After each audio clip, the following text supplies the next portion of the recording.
تین حصوں میں تقسیم کی جا سکتی ہیں ضروریات، بہت ضروری، ایک ضروری، ایک غیر ضروری۔ بہت ضروری کے بغیر تو گزارا ہی نہیں نا۔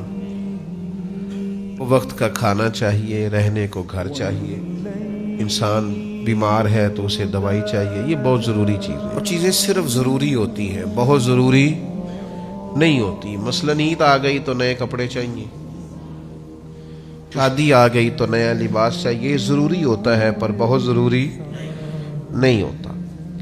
جب تک انسان جوان ہوتا ہے تو یہ ضروری لگتا ہے،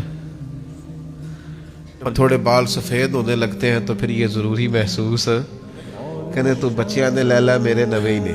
ایک غیر ضروری ہے بلا وجہ، یعنی کپڑوں کا ڈیزائن بدل گیا ہے، یعنی کپڑے موجود ہیں، ہماری بھری ہوئی ہے لیکن پہننے والے نہیں۔ کئی تقریبات پہ میں نے پہلے بھی پہن لیے، تو یہ غیر ضروری ہے۔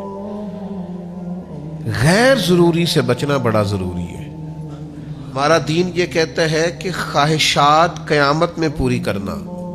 لَکُمْ فِيهَا مَا تَشْتَهِي أَنفُسُكُمْ، جنت میں تمہیں وہ ملے گا جو تم چاہو گے۔ وہ جو اندر تمہارے جنون اٹھتا ہے کہ یہ خواہش بھی پوری ہونی چاہیے، یہ خواہش وہ جنت میں پوری ہوگی۔ تم کسی چیز کی طلب کرو گے وہ پہلے سے تمہارے لیے تیار ہوگی۔